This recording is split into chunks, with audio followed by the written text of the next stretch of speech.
This is the BiggerPockets Podcast, show 231. You're listening to BiggerPockets Radio, simplifying real estate for investors large and small. If you're here looking to learn about real estate investing without all the hype, you're in the right place. Stay tuned and be sure to join the millions of others who have benefited from BiggerPockets.com, your home for real estate investing online. What's going on, everybody? This is Josh Dorkin, host of the BiggerPockets Podcast, here with my co-host, Mr. Brandon Turner. What's up, man? You know what? Not a lot has changed in the past hour and a half since we recorded our last intro outro. This is true. This is true. But no, things are good. It's good to be alive. How about you? It is. I'm okay. You know, I want you to tell me about this thing that I saw on, I think it was Facebook or Instagram. I see Brandon, something on Brandon's wall, and it's like, oh, there's my house. And apparently he was in a helicopter or some kind of small airplane flying over your house. Like, is that what you do? Because like, yeah, when I get rich, I'm going to get an airplane, fly over my house and take a photo of it. I went flying with a buddy of mine. His name is Neil King. He's a big and real estate investor out here. He took me flying again yesterday, which is the second time this year, I think, or maybe in the last year. Anyway, we flew over my house and scared my wife. She seriously thought we were going to crash into the house because Neil's a little bit crazy. And so, like, I don't think we were more than 5 feet above the roof. And you look pretty low. Rough? What's a rough? Roof? What do you say? Roof? Roof? Roof. What are you, a freaking dog? That's how we say it in Minnesota. My family was out here last weekend, actually, for my daughter's birthday. And whenever my family comes around, I pick up the Minnesotan accent a little bit. And I start talking about Minnesota and all the boats and the roofs, stuff like that. That's great. All right. Not interested. Okay, can we get to the show? Moving on. We've got a fantastic show today. It's a great show. It is a great show. And this guy is super, super motivating and crushing it in his business. And like a lot of times we hear stories of people, and myself included, and like back in the day, it was, you know, like they did a lot of stuff, right? And then today it's like, well, we're kind of slowing down. This guy's like speeding up. He's buying more deals today in our crazy market today than he was last year, the year before. And today we talk about how he's able to do that. How is he buying 25 deals every single month? It's pretty awesome. And he kind of goes in depth on that. Even like later on, he coaches, so to speak, Josh and I, on kind of pretending we were brand new, just getting started. He kind of walks us step by step through it. So hang tight for that. It's pretty cool. We have a quick tip, don't we? We do have a quick tip. All right, so today's quick tip actually is something I was watching a YouTube video while I was jogging on a treadmill the other day, and it was like a Tony Robbins video, I think it was, and he was talking about this concept in there, and I want to kind of explain what I heard because I thought this was fantastic. Basically, the idea is this: if you're unhappy in life in any way, it's usually because you have it's expectations versus appreciation. So let me give you an example. He tells a story of flying in an airplane from LA to Australia, and they never have Wi-Fi because it's over the ocean, right? But this one flight, they come on the announcements and say, hey, we're excited to announce we've got Wi-Fi on this flight. Internet's going to be all the way to Australia, and people go nuts. They start cheering and excited, and everyone's like, this is a miracle, and everyone's all happy, right? And it lasts for 9 minutes, and then the internet goes out, and they never get it back. He said, you would have thought there was a terrorist on board. I mean, people were like angry and yelling at the flight attendants and just really mad. And the interesting thing was 9 minutes earlier, it was a miracle, and now it's an expectation. And people were like visibly upset for the whole entire flight because of it. So the next day, later in the day, I'm at Starbucks and I'm sitting there in line, and it was a long time. It was like 15 minutes waiting for my drink, right? The guy in front of us is hitting his steering wheel over and over and over, and angry that they're taking so long. And he's yelling out his window like, "Come on!" Right? But like I started thinking of what I'd heard.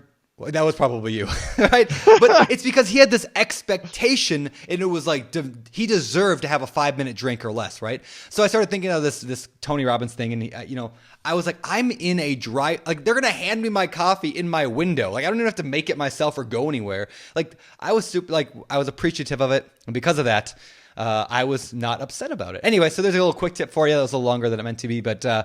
Replace your expectations with appreciation. That's the quick tip. Pretty good, right? I like that because then you won't disappoint me, Brandon. Exactly. If you didn't expect so much out of me, you wouldn't be mad at me every day. See, this is how it works. Wow. Expect very little from me. Hold on. All of a sudden. And appreciate me instead. I'm going to be a much happier person. Yeah. Expect little, appreciate much. There's a lot to appreciate here. Wow. A lot Okay. here. All right. Yeah. Okay. Moving on. Yeah, we should. All right, guys. This is show 231 of the Bigger Pockets podcast. You can check out the show notes at biggerpockets.com/show 231. As Brandon said, we have a great show for you today. Our guest, Brett Snodgrass, is a real estate transactor. Let's call it that, right? He's a real estate transactor. Yeah, he says he's not an investor. You'll hear why in a minute. It's not, and he's been in the business for a bit. And he went. I want to find my notes here, but he went from. I believe the first year he did one deal, then he did 10 deals. The following year in 2008, he did 158 deals, and now he's currently doing about 25 deals a month. Crazy. It's phenomenal. The guy is wholesaling. He's got his own definition of wholesaling, and I really like his definition. Right, yeah. I like his philosophy on why he does it the way that he does it. I do agree that it's a cleaner way of doing things. I do agree that it makes sense. And one of the things. I was going to say, it's not just for wholesalers either. If you're listening to this going, I don't care about wholesaling, just listen to his strategy. It's not quite what you think of wholesaling as. Like, this applies to people, landlords, to flippers, to anybody in the business. You're going to get a ton out of this show. Yeah, especially, the show for the newer investors, I think is a great training tool because we talk a lot about the ethics of the business and what's okay and what you can and should do, because just because you can do something doesn't mean you should do something. And so anyway, listen up. It's a great show. Let's bring in Brett. Brett, welcome to the show, man. It's good to have you here. Thank you so much, Brandon and Josh. It is an honor and a pleasure to be on the Bigger Pockets podcast. I've been looking forward to this for many, many months and years. So thanks for asking me, man. It is an honor. To be in the presence of such a man like Brandon. We don't often have the opportunity to be around, one of the guys from the Lord of the Rings. It's pretty cool. Who am I in the Lord of the Rings? Am I like, I don't know who? Gandalf. Am I Gandalf? I can be Gandalf. I did the beard. All right. So, other than Lord of the Rings trivia, let's talk about your real estate journey. How did you get into this whole game, this real estate business? What did you do before, and then what was your first deal like? Awesome. Yeah, love telling my story. So I pretty much grew up in a middle-class Indiana home. My parents are both school teachers. My dad was a high school basketball coach. So if you're from Indiana in the Midwest, you ever seen the movie Hoosiers? You guys know? Yeah. Out there? Yeah. Best movies ever. Best movies ever. So Hoosiers came from Indiana. That was pretty much my life. It was my house. Lived and breathed basketball growing up, and got a college scholarship, paid for college with it. So that was pretty cool. You got a scholarship as a basketball player in college? I did, yeah. Small college. It wasn't like Duke or North Carolina. It was Huntington, Indiana, Huntington University. We are actually called, this is Indiana for you, the Huntington Foresters. So there you go. Nice. That was a crazy mascot, yeah. But they weren't really into real estate, but I've always had that entrepreneur just kind of niche. One of my very first businesses was I actually in the 7th grade, I bought and sold candy at school. I used to go to Sam's Club, buy big packages of gum, and then sell them at school. And I'd make, I'd buy a pack of gum for a quarter and sold it a quarter a piece. So that was my big deal right there. There is a warning label that says not to be sold in individual packets. But that was your first experience breaking the law too. That's right. Yeah. Now I'm a wholesaler, so no. I basically, I went to college. I got a teaching degree, elementary education, because my parents are both teachers, and I got out of school and I taught for about 4 months, and I was like, man, this just isn't fit for me. I love teachers. I love what they do, but I wasn't passionate about it. So long story short, let me fast forward.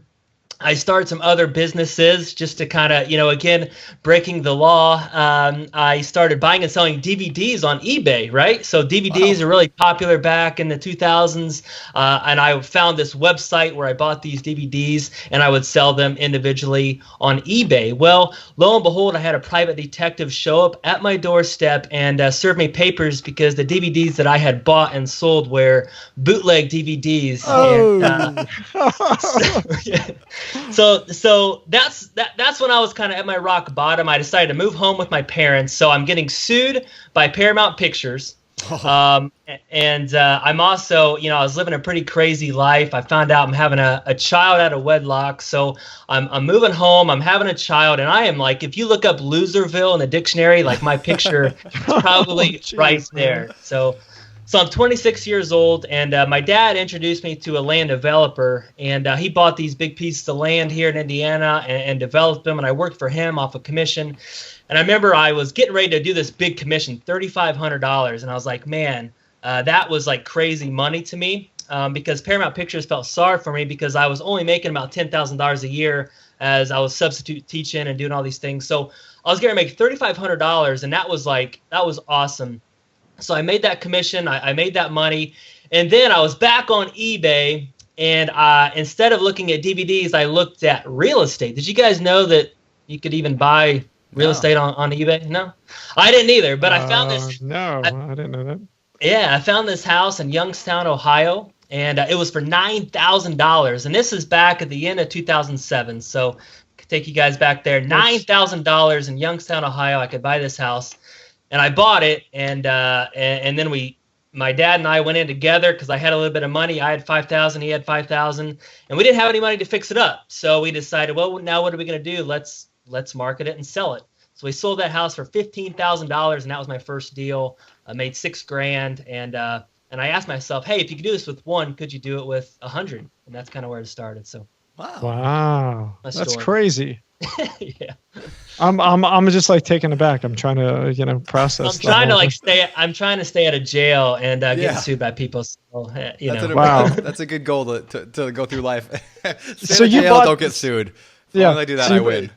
You bought this property on eBay and you just sold it in the open market thereafter. You didn't fix it. You didn't do anything to it. Yeah.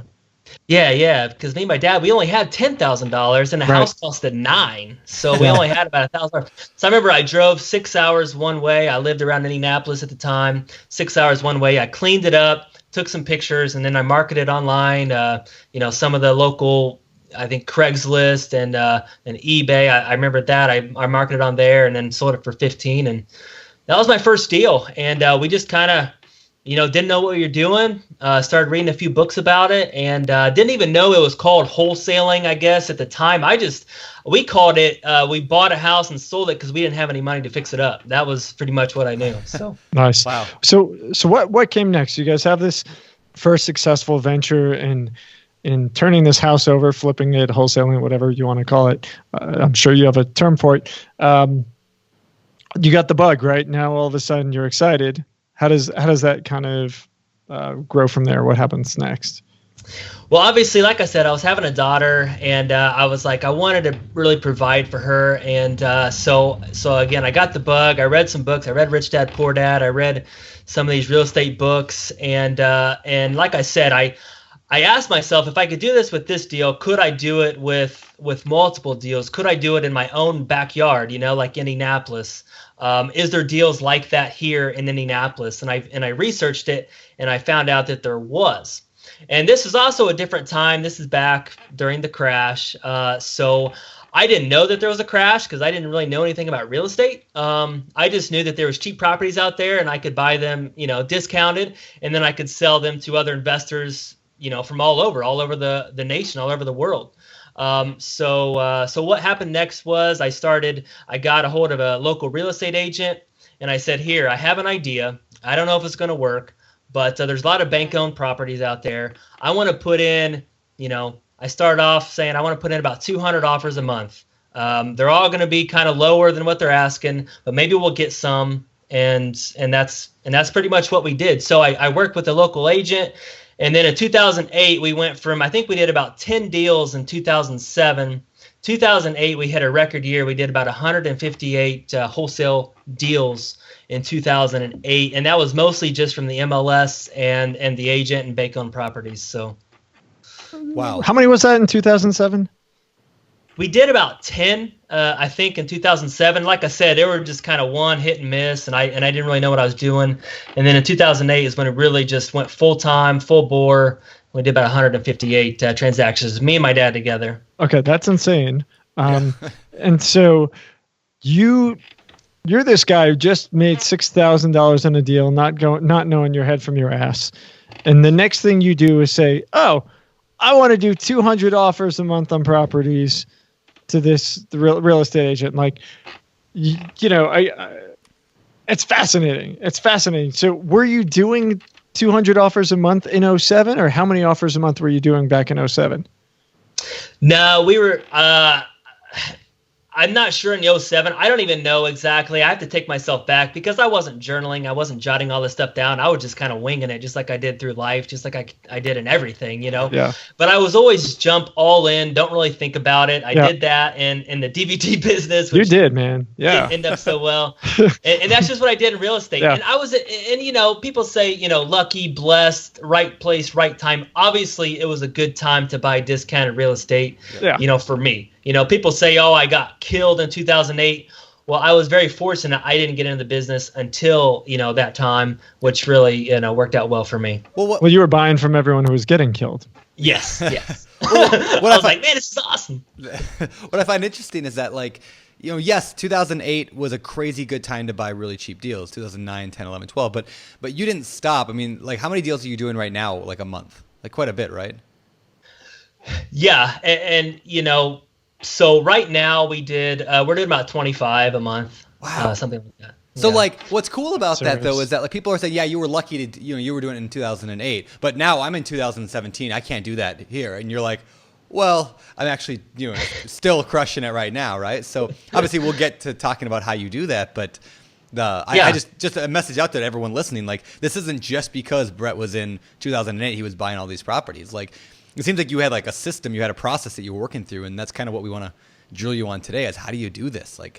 That's life-changing money to a lot of people. I mean, that would be life-changing money to me. So maybe we can start back a little bit. I mean, this idea of wholesaling, this is a term that is tossed around a lot in real estate circles, especially because a lot of the gurus, the late night TV or the come to my seminar guys, they really push this as this is the best way for a newbie to get started. So my first thing is, can you explain what wholesaling, what that means kind of, and then is it the best way for a newbie to get started?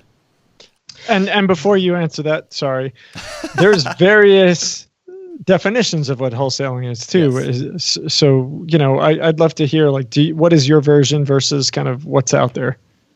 Yeah, definitely. I treat wholesaling in real estate just like any other industry treats wholesaling. So if a grocery store buys fruit from a wholesaling company, they buy the fruit, they stock the fruit, and then they sell the fruit. They don't, say and sign a piece of paper and they say, "Hey, we're going to assign this fruit, and then we'll pay you, after we sell it from our store."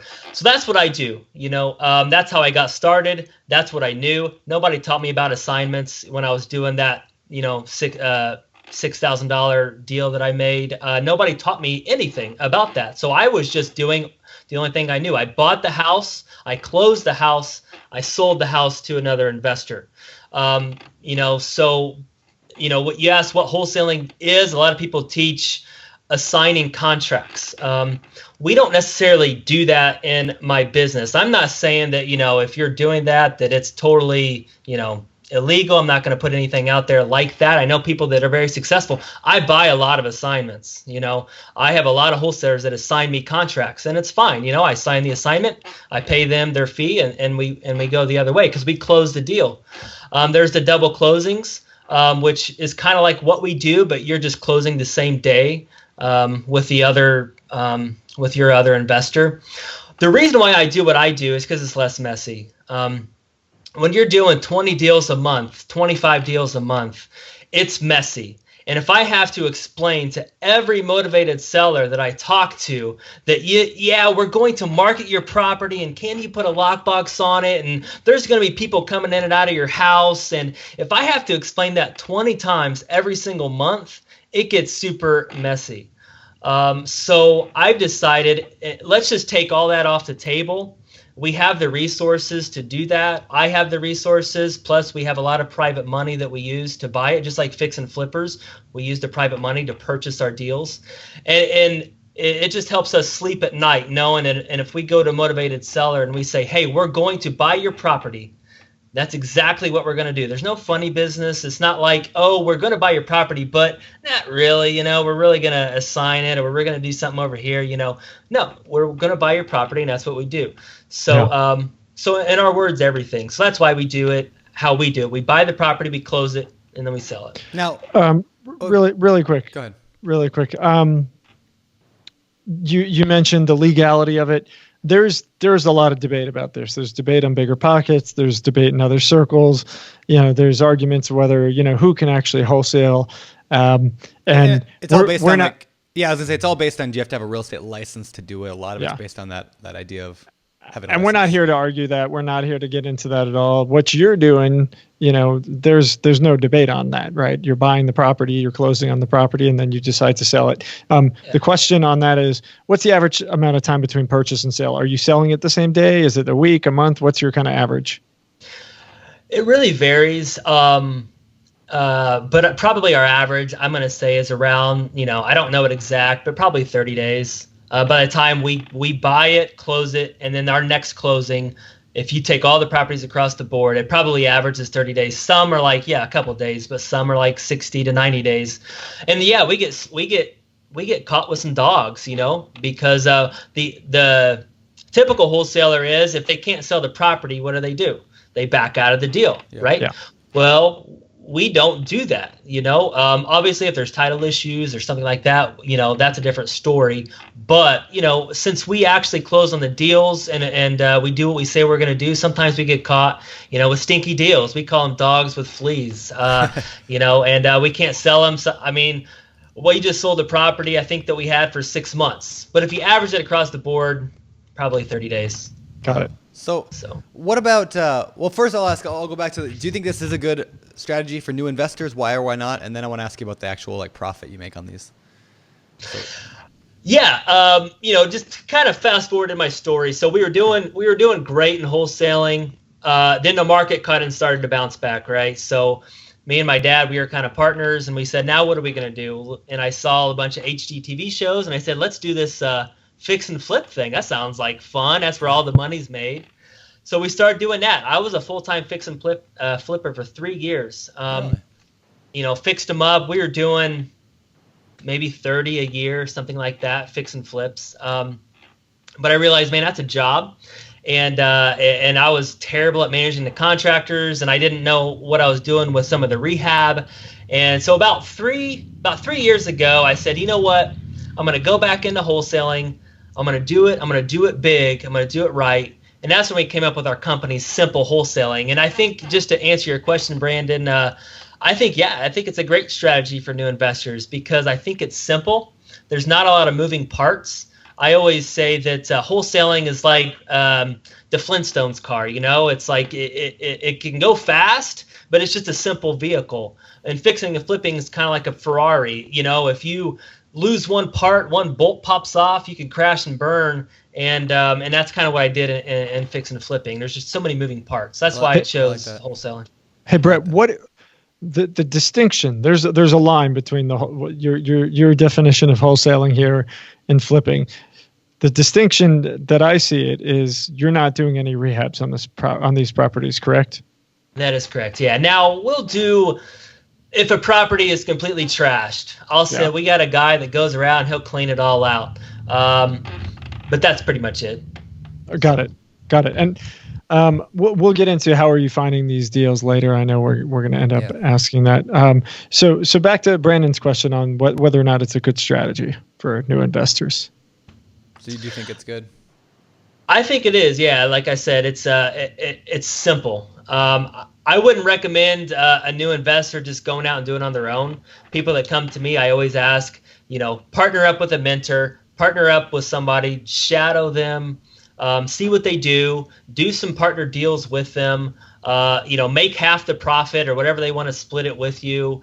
And so you can get confidence, you can get your feet wet. And then, a year later, do it on your own. That's what I always recommend to people. Yep, I love that advice. I think it's, I think if you're brand new, you should rewind the last 30 seconds to listen to it again, because that's like gold right there, right? Like, find somebody who can help you and teach you exactly what they want, how to do it. You go out and do it, and then you get the experience. They can help you do the financing maybe. I mean, there's so many benefits to doing it. I love that. So now going back to the idea that you buy property and then you close on it and then you resell. Now, the thing that's always put me off from that, I mean, I've done a little bit of wholesaling. I'm not a massive wholesaler, but it's I have to pay closing costs twice, right? And that's what a lot of wholesalers hate about it is, when you buy the property, you got to pay the county tax or whatever that is. I think we call it excise tax. And then when you resell it again a month later, you got to pay that again. Like, is there a way around that? I mean, you have to pay the title company both times or an attorney, or do you just have to get a good enough deal to cover that?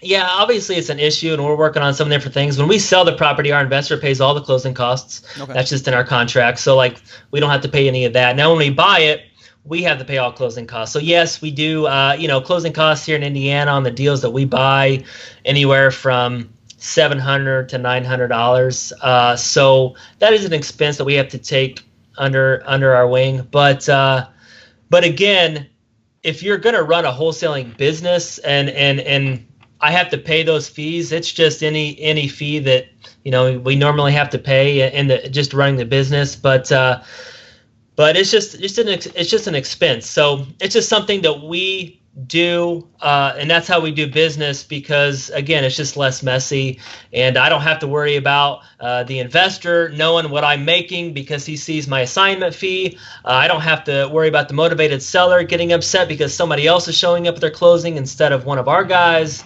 It just gets confusing. That's why we do it, because there's so many confusing moments, like, why do you want to put a lockbox on my house? Why do people want to come in? So you can say, oh, it's contractors. I don't know. Why is somebody else showing up at the closing and not your company? What's this assignment fee on the HUD? What is all that all about? There's so many different things you have to explain. I just kind of take that off the table. Yeah, I love that. Definitely makes it simple. Yeah. When I think about wholesaling, like, that's one of the things that's always held me back from jumping more hardcore into wholesaling, is because I'm like, I hate explaining that thing, because no matter how good you are explaining it, this motivated seller does not understand. Like, are you buying my house or not? And the few times that I've done it, it's weird. It's hard to explain that. And I love what you're doing. And when I heard that that's what you did, I'm like, oh, that makes perfect sense. Like, why don't more people do this? Like, I don't know. I like that a lot. So you mentioned this idea here of, you said the phrase, a wholesaling business. First of all, I love that you said that. It's not just, I'm doing a wholesale deal. That's what so many people do, right? I'm going to go do a wholesale deal. How do you define the difference between somebody who's just a wholesaler and somebody like you who's running a wholesaling business? What's the difference? Yeah.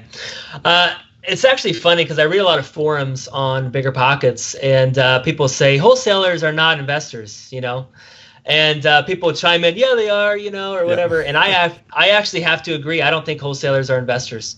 I have to agree that wholesalers run a transactional business. So it could be just like selling widgets or DVDs or whatever. You're just transacting houses. So I think if you're going to be a full-time wholesaler, you have to treat it like a business. You're really not an investor. You're not in the passive game. You're not in the, appreciation game. You're not into all that. If you're just doing wholesaling, you're just in a transactional business. I think people have to realize that it's really not investing. It's just transacting houses. Well, you could say the same about flipping, right? I mean, the only true quote investing is buy and hold, right? I mean, you're investing. I mean, the definition of investing, you're not, flipping through this stuff in 3 months, 6 months, or a day, right? It's longer term. So what kind of numbers are we talking about? I mean, you're doing a lot of volume here. So what's your average profit for deal? And maybe you can walk us through kind of a typical deal that you might go through. Yeah.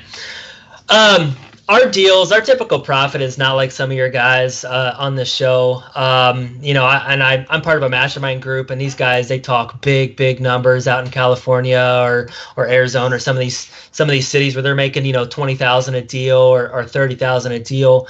Our typical deal, if you average it across the board, we make about $7,000 per deal. Okay. So that's average. Some are only a couple, some are 20. But average, I'd say it's about 7,000 per deal. And so you're looking. And I was gonna say you're going wide, not necessarily deep. I mean, you want to do volume in this business.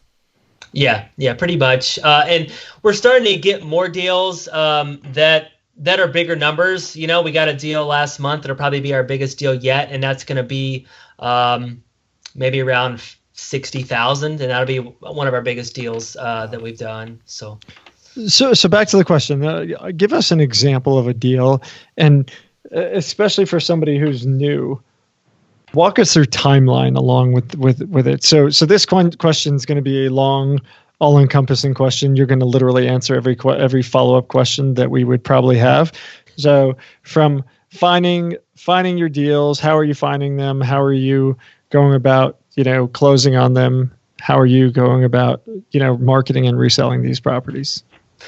Yeah, it's just been, we've been able to scale over the last few years. It was pretty much, I was a one-man show for years. Me and my dad did a bunch of stuff together, and then he kind of retired, and then I was on my own. A few years ago, after reading some BiggerPockets articles, I had a friend that really needed a job, and he was going through some tough luck. And I said, man, I heard about these people are writing letters and mailing them. I don't think it's going to work. I think it sounds really stupid, but let's try it.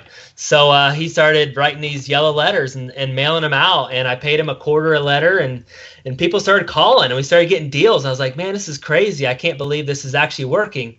We were doing about 250 letters a week, and now we're doing about 30,000 we're doing about 30,000 a month today. So we've really scaled that up.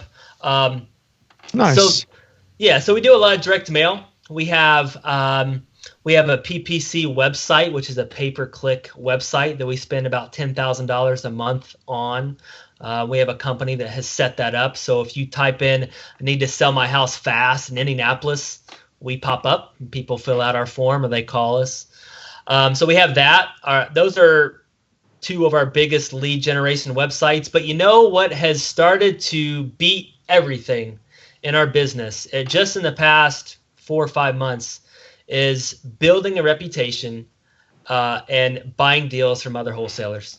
And so we've really started doing that. We have our own meetup here in Indianapolis called the Simple Wholesaling Meetup, where we teach other wholesalers what we do, and then so my email gets filled with leads all day long from other wholesalers. And most of them aren't any good, just like any other. Somebody says my other wholesalers aren't any good, but probably 50% of our deals we buy from other wholesalers. So we pick up the deal, whether from one of those are our top ones, whether from other wholesalers, direct mail, or pay-per-click. We get it on a contract, we go to the closing table, and we buy it. And then I have a guy here at the office. He starts marketing it. We put it out through we send on our buyers list. We send an email out. We put it on Craigslist every week. And then lately, the MLS, since the market's so hot right now, the MLS has been, golden. Now, a lot of times we'll just throw it on the MLS, which, I don't think if you're assigning a contract, you'd have to jump through a bunch of hoops to be able to list something on the MLS. So that's a strategy that we've really, because the MLS is super hot. Yeah. And so that's how we sell out our properties too. That's awesome. Hey, I want to just jump to something that you mentioned. You had talked about putting together your own meetup. Last show that we did, show 230, we actually talked about this as well. He had created his own meetup. It was Seth Mosley, and he created a meetup as well, so that he could kind of become at the center of things and really get better access to deals. And it sounds like you've kind of done the same thing there, yeah. Yeah, I think it's all about branding. If 3 years ago, anybody would have asked, hey, do you know Brett Snograss from Indianapolis, Indiana? And everybody would have said, no, I have no idea who that is. But through BiggerPockets, and I've been a contributor on BiggerPockets through the blogs, our own meetup. We have a podcast, the Simple Wholesaling Podcast now. Through all of that branding, now people are starting to recognize that we are a great wholesale company, and but to other wholesalers, we're actually the end buyer because they don't really have a buyer's list, and we close on the deals. Yep. So, now we've not only become a wholesaler, but we become an end buyer, and if we can build our buyer's list to be really, really good, we can sell our deals to other investors, not like new investors can. So, how does a new investor know if another wholesaler is full of shit? Like, how do you vet a deal? How do you vet that they really have the deal? How do you trust that they're not going to burn you? Like, what do you do? I think that one of the biggest things is, whenever you buy an assignment, you're actually buying the purchase agreement, right? You're paying $5,000 for that purchase agreement. That's what you're purchasing. So a lot of wholesalers, if they send out deals to us, they'll say, yeah, $50,000 this house. Let's say, okay, we'll take it, $50,000. They'll send me an assignment for $5,000, but they don't send me the purchase agreement, right? So I think that's one of the first clues. I'm like, this wholesaler, because I'm buying the purchase agreement, I want to see what I'm buying, Yeah. And other wholesalers, they're like, no, you might go around, but that's what I'm buying, Right. So, that's one of the first inclinations. So they refuse to show you even a PDF of the purchase agreement?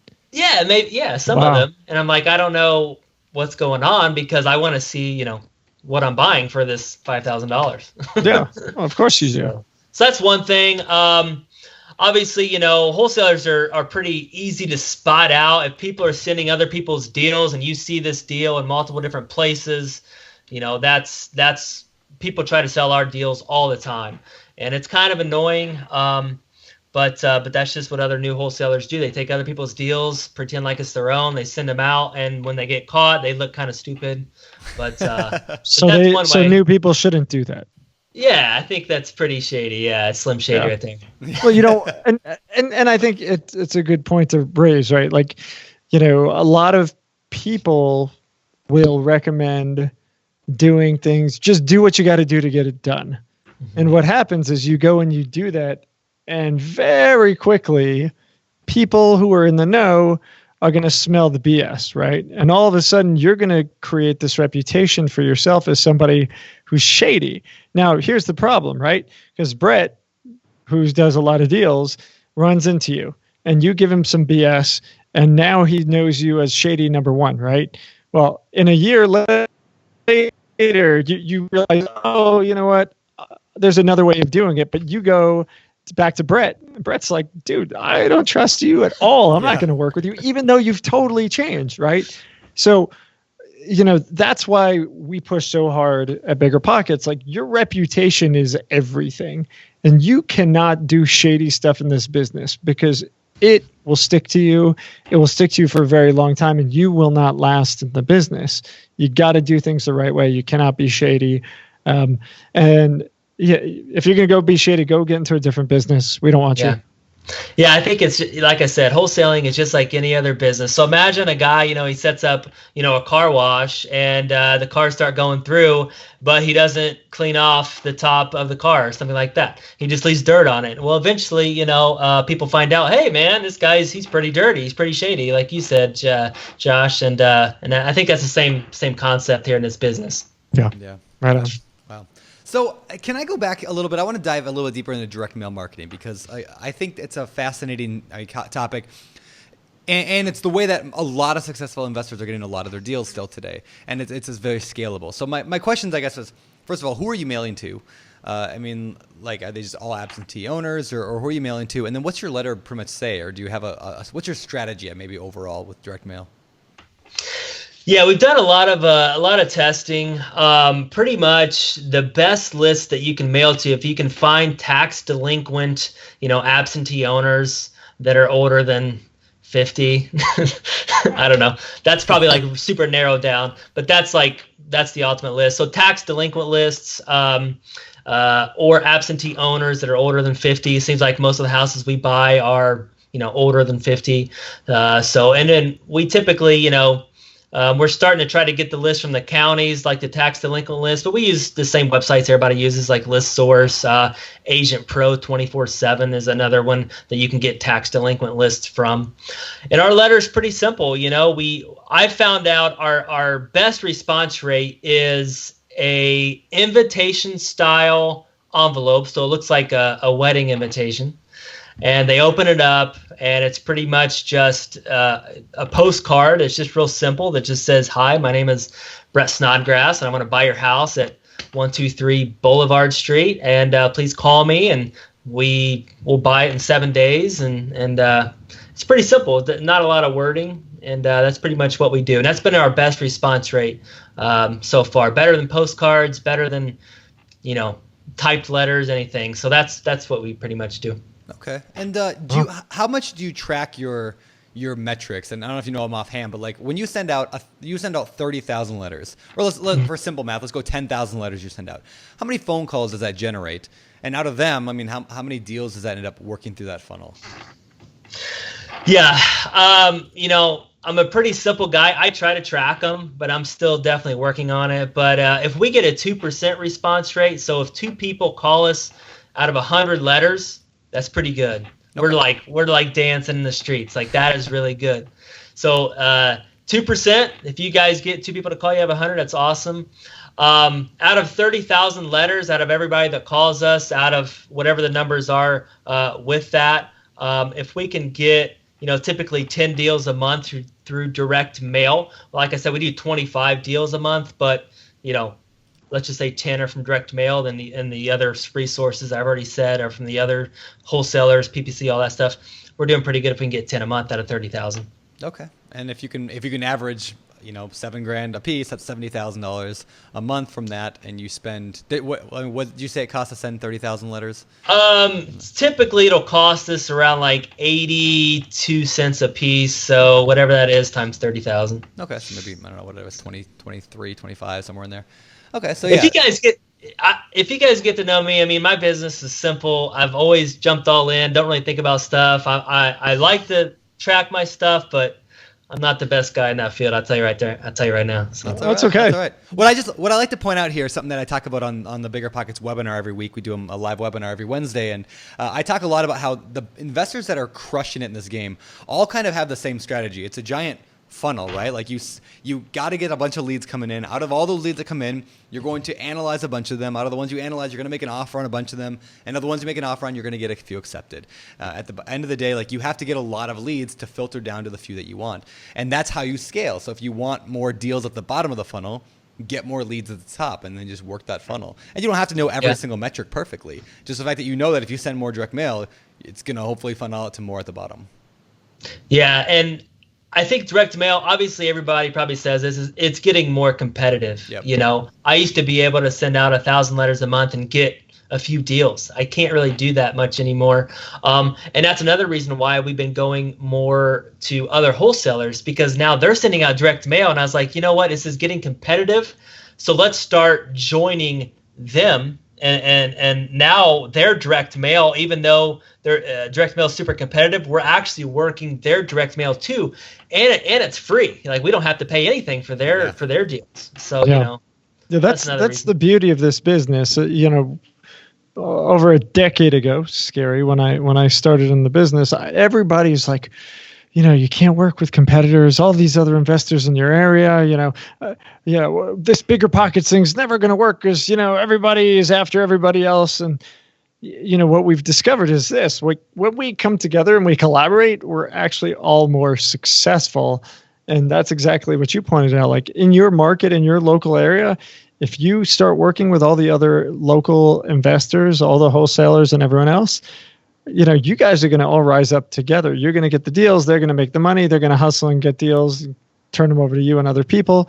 It's a win-win-win. Like, don't have that. It's the abundance mentality. Yeah.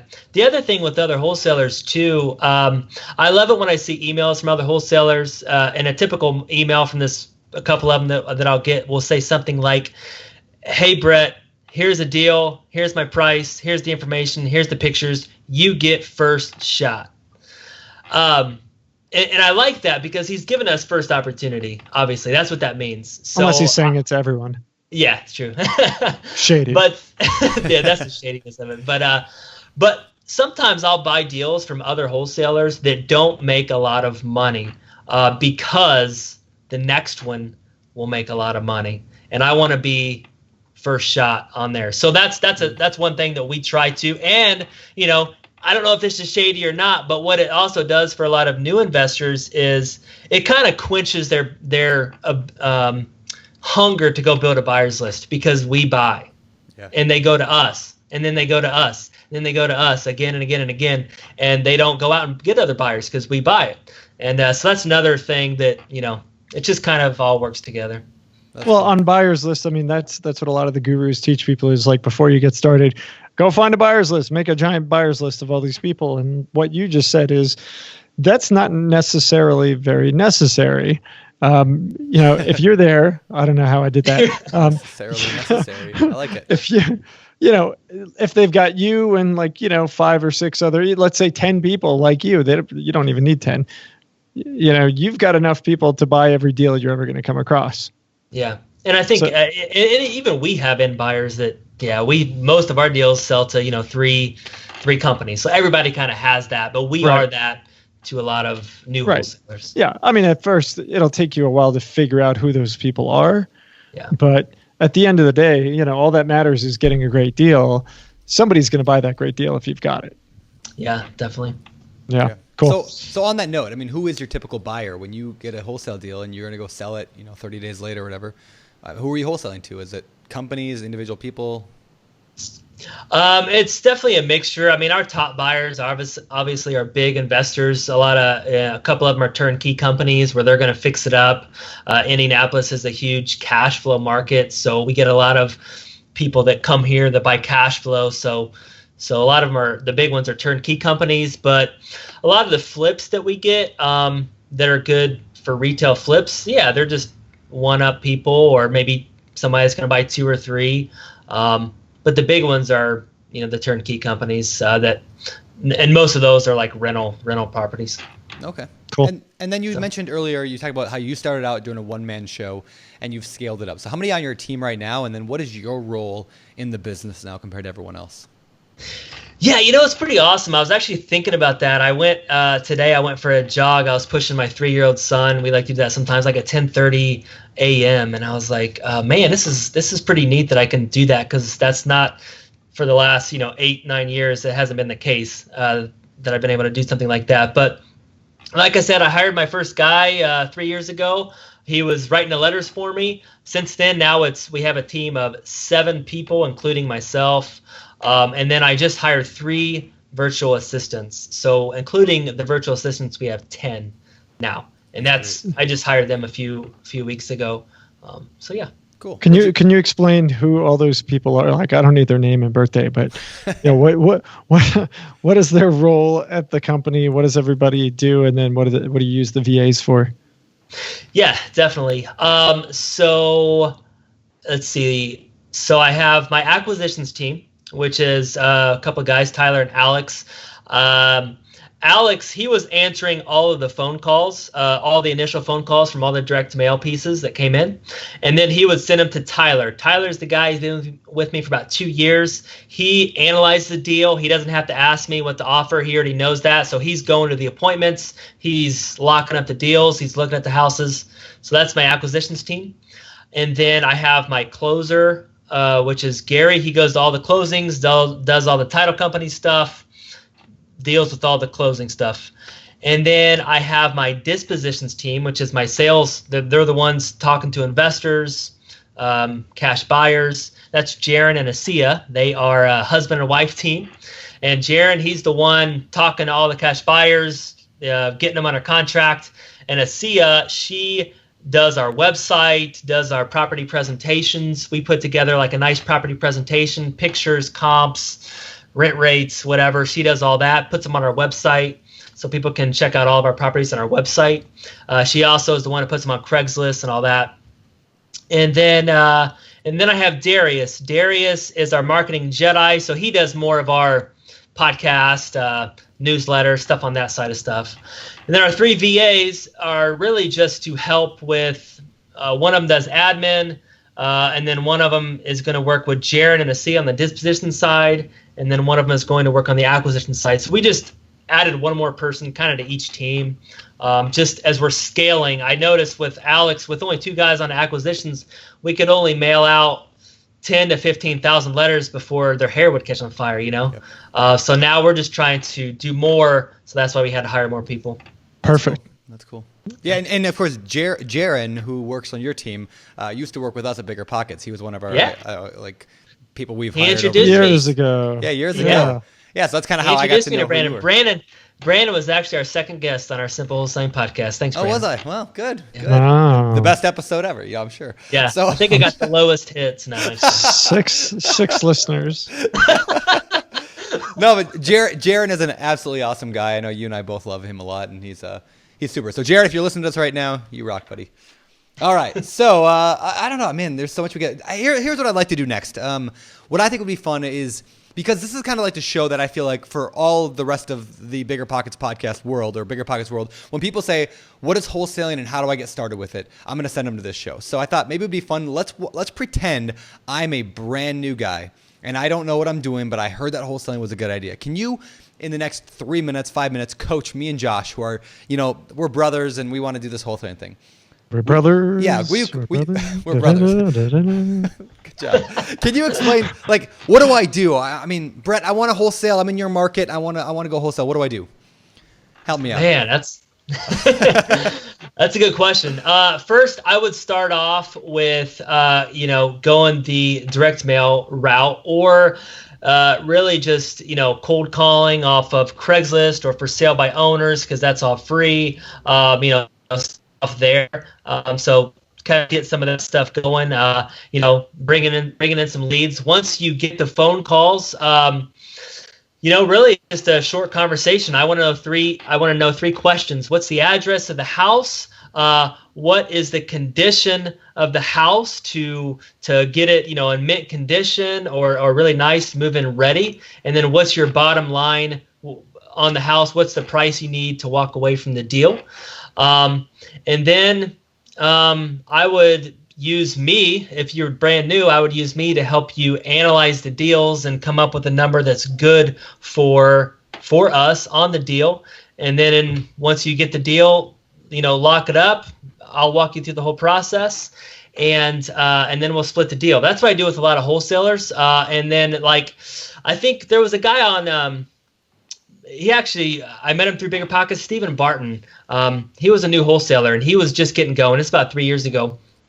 And he came to me and he says, hey, I'm in your market. I want to do wholesaling. And we just kind of went through that together. That first year, I think we split 50 deals and he made a lot of money. He started off with zero, and by the end of the year, I think he had $50,000 in his bank account or something.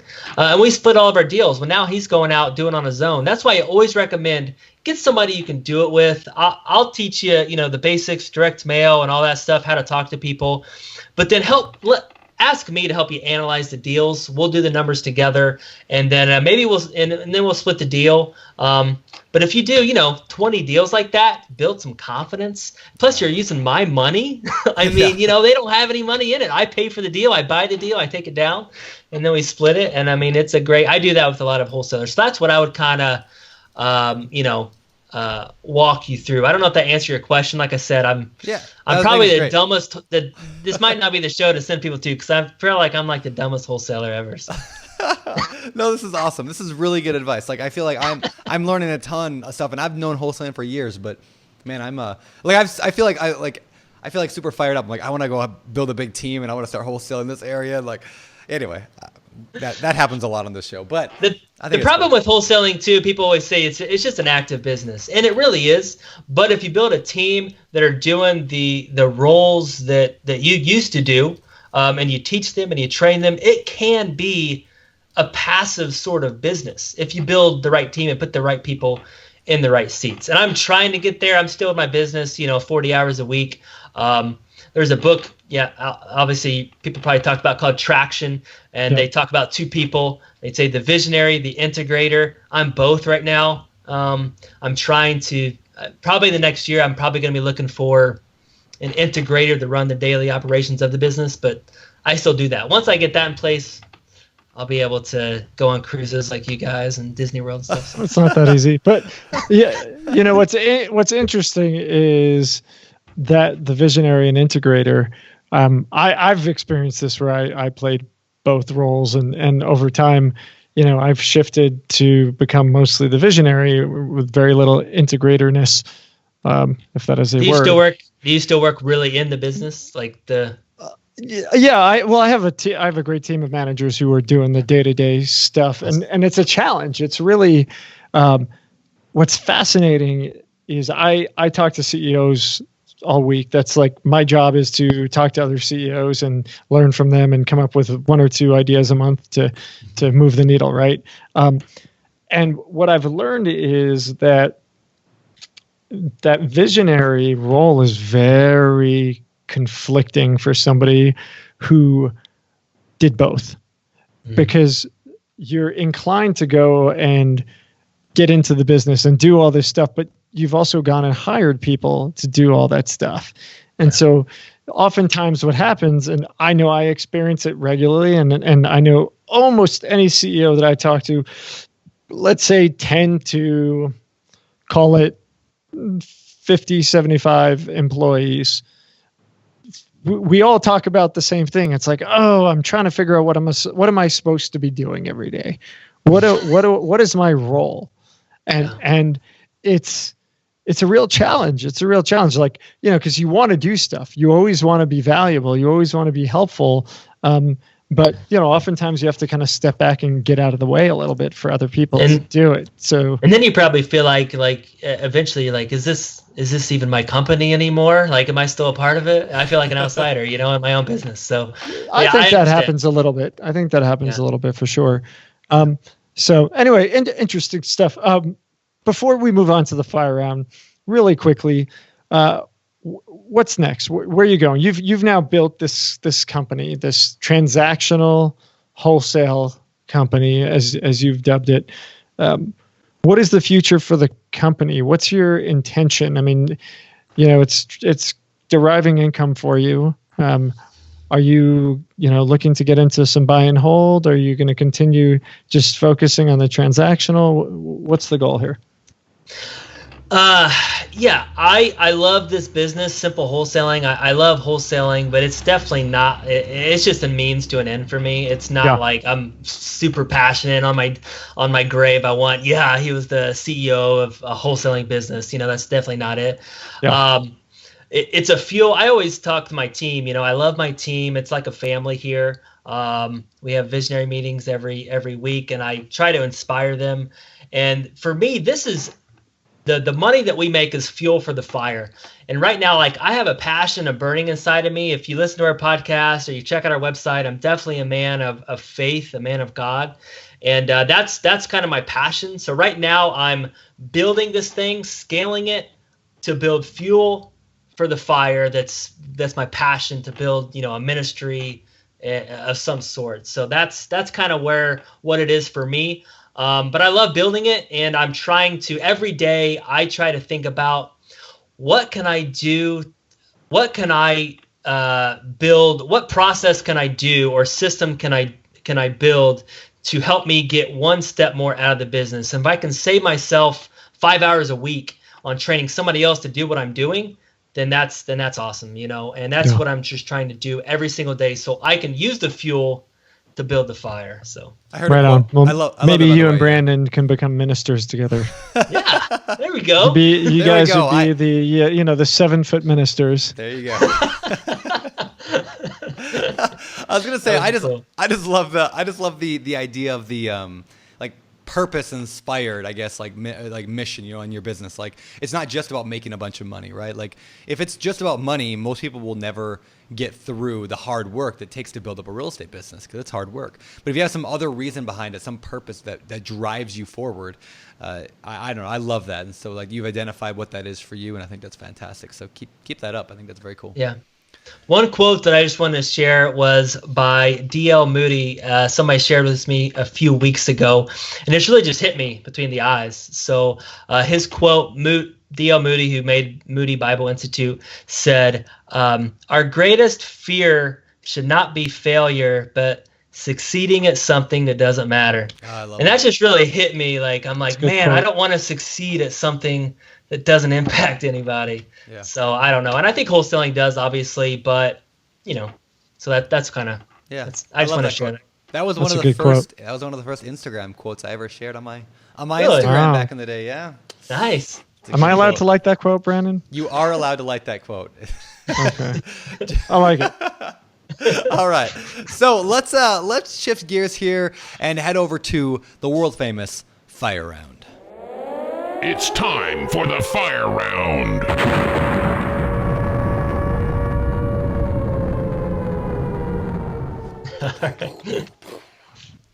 All right, the fire round. You don't have to. It's okay. Oh, we shoot you and you die. And that's how that works. Morbid. All right. Let's get to today's fire round. These questions come direct out of the BiggerPockets forums, and we're going to fire them right at you, Brett. So, number one, what kind of phone system do you use to handle phone calls? What's your phone strategy? Yeah, we use a system called callrail.com. Callrail. So we put a different phone number on every piece of mail that we use. So every time somebody calls that phone number, we can track that. I'm assuming you don't mean like 30,000 phone numbers on 30,000 direct mail letters, right? You're saying like for each type, though. Yeah, so if we send out a postcard, we'll use one phone number. If we send out a yellow letter, it'll be one phone number. Or lists, too. If we send out a tax delinquent list, we'll use a different phone number than if we send out an absentee owner, over 50 list. So callrail.com is what we use. All right. Cool. And it's really easy to set up a number. Why I like it is you can set up a different phone number in a minute. So it's really cool. Oh, very cool. Right on. All right. What's the next question? What's the best way to determine the comps for a property to determine what the ARV is going to be after repair value?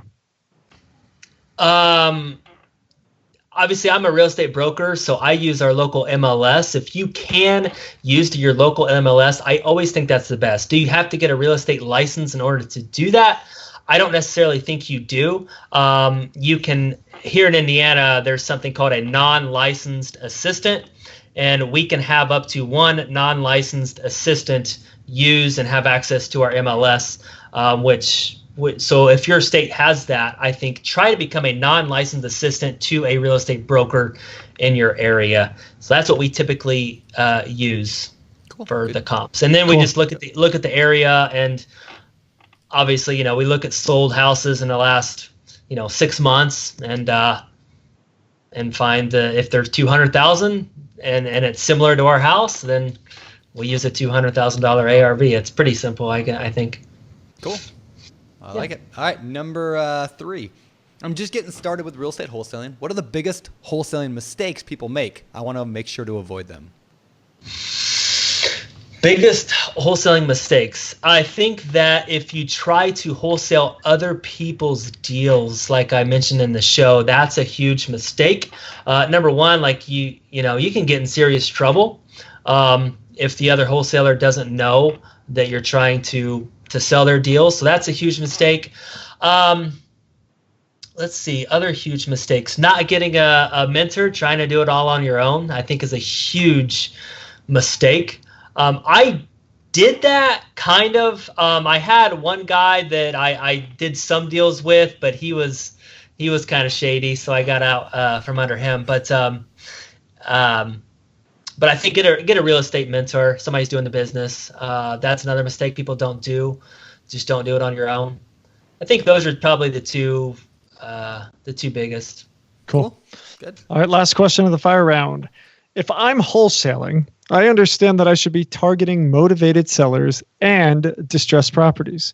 But I'm aware that if the motivation is high enough, I can negotiate a deal whether the property is distressed or not. So my question is, what do I do if the house is in good condition and there are minimal repairs? How could I negotiate a good deal when the house is in quality condition? Do I just play on their desire to sell because they're motivated? What do I do? I think that you should take advantage of them and play them like a fiddle. No. No, I'm just kidding. Stop. No. After I just did the DL Moody. Wow. No, Yeah, no. geez, man. No, definitely that's not what to do. We buy properties all the time that don't need hardly any repairs. There are motivated sellers out there that have a nice particular property. This one deal that we're doing, the one deal that I said that was probably going to be one of our biggest deals to this date, doesn't need a lot of repairs. But the comps in the area, and I'll just kind of tell you about the deal. So the comps in the area are about 400, let's just say high 300s, $400,000. This is a pretty nice area here in Indianapolis.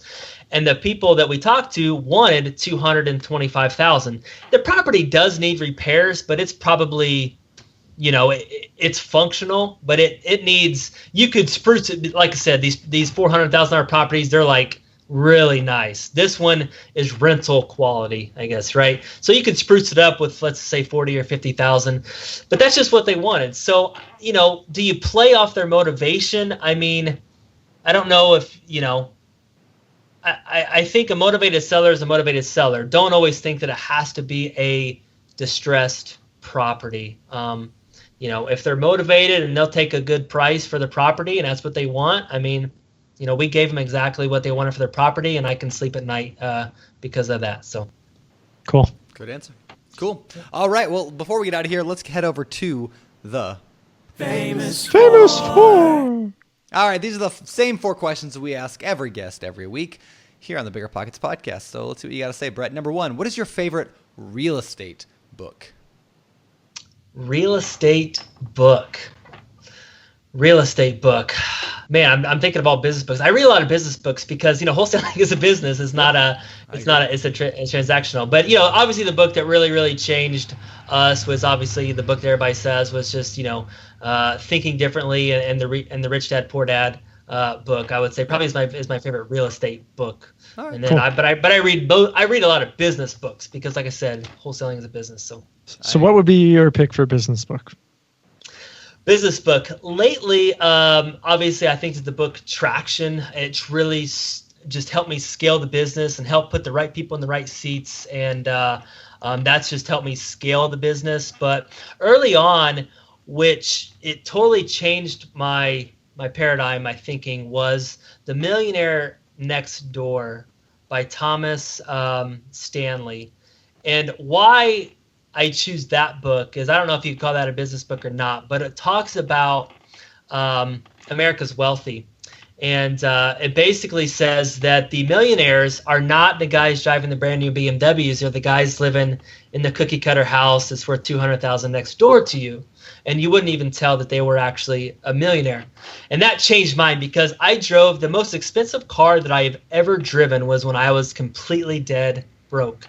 And after reading that book, I completely changed everything, and I realized how to be frugal, and I don't have to be super flashy. And the guys that are super flashy are probably in a lot of debt or broke. So that book I really loved. Cool. That certainly stands true by a lot of people that I know who are driving super fancy cars. Yeah, me too. But yeah. All right. What about hobbies? What do you do for fun besides real estate? Well, I have a young family. I have a 3.5-year-old, a 2-year-old, and a 10-year-old, so that keeps me pretty busy.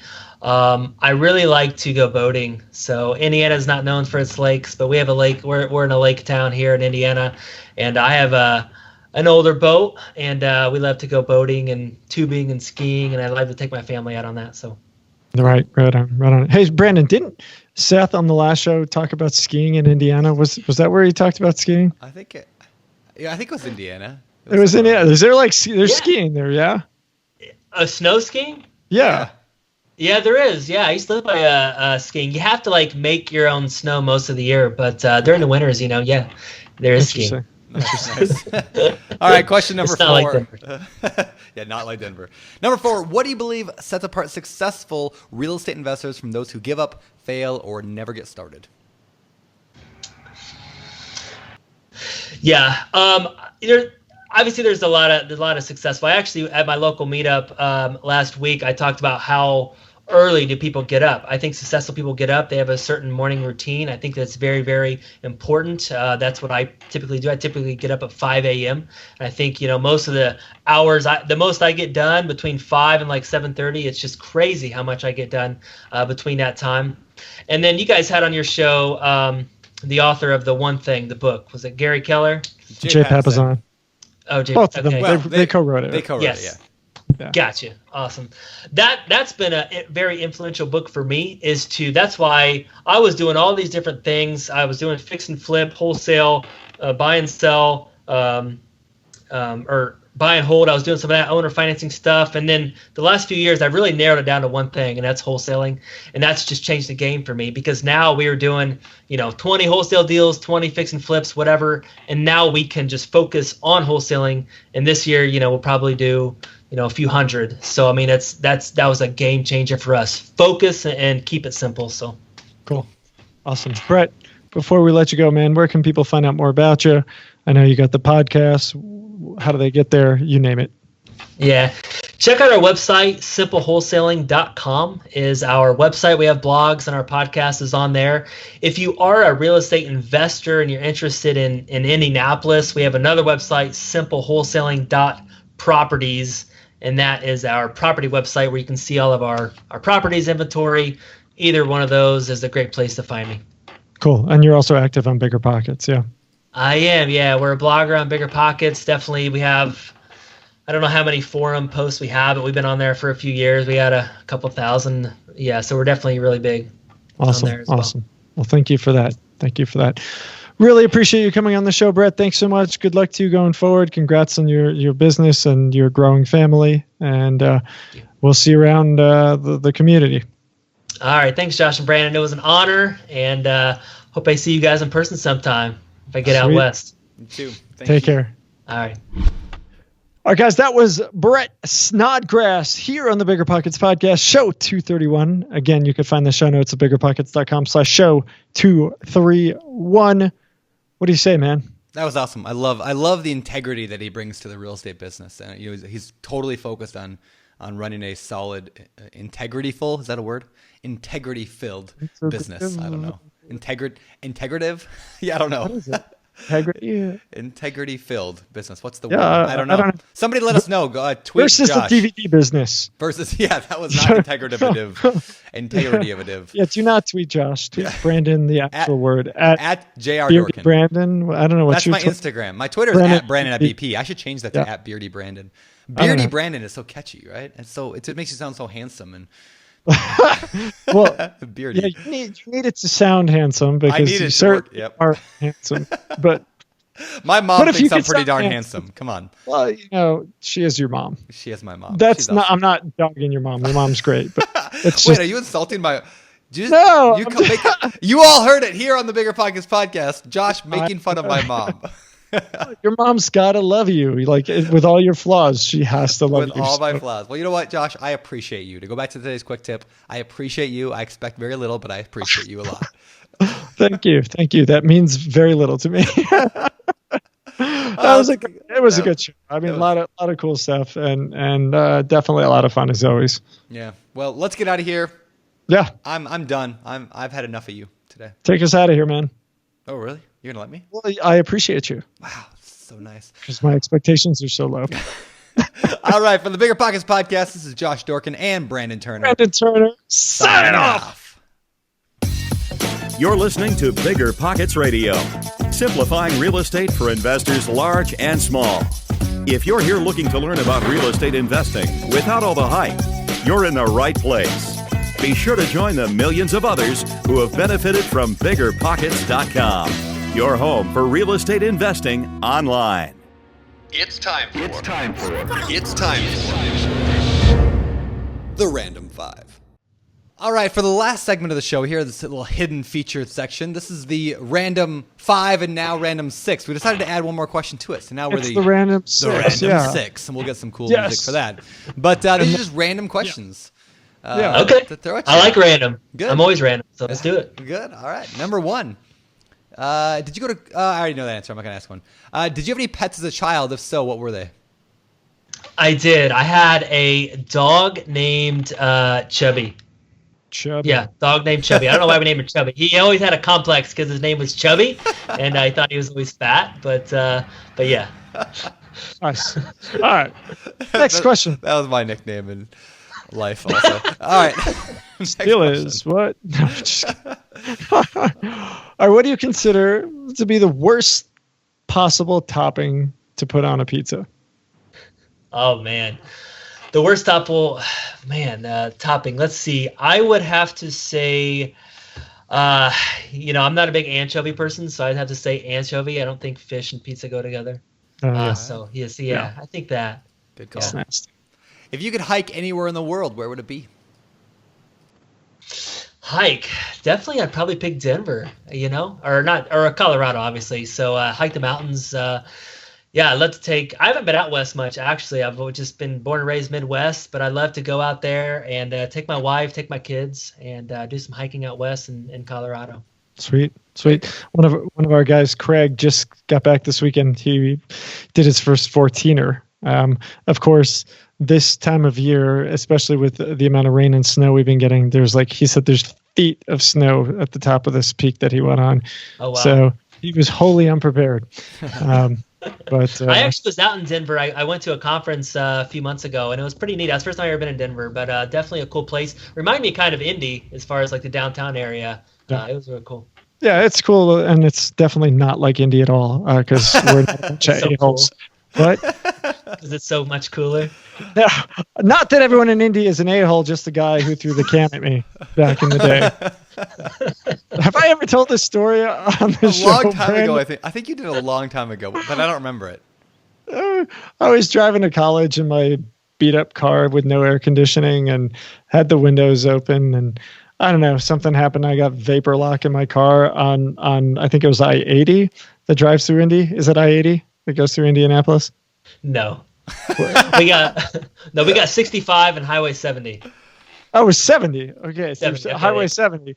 And it was in the sweltering summer. This was when they were doing all the road work on the 70, 20 years ago. And it was down to one lane, and my car died on the highway on that one lane. And so I had to get out and push my car.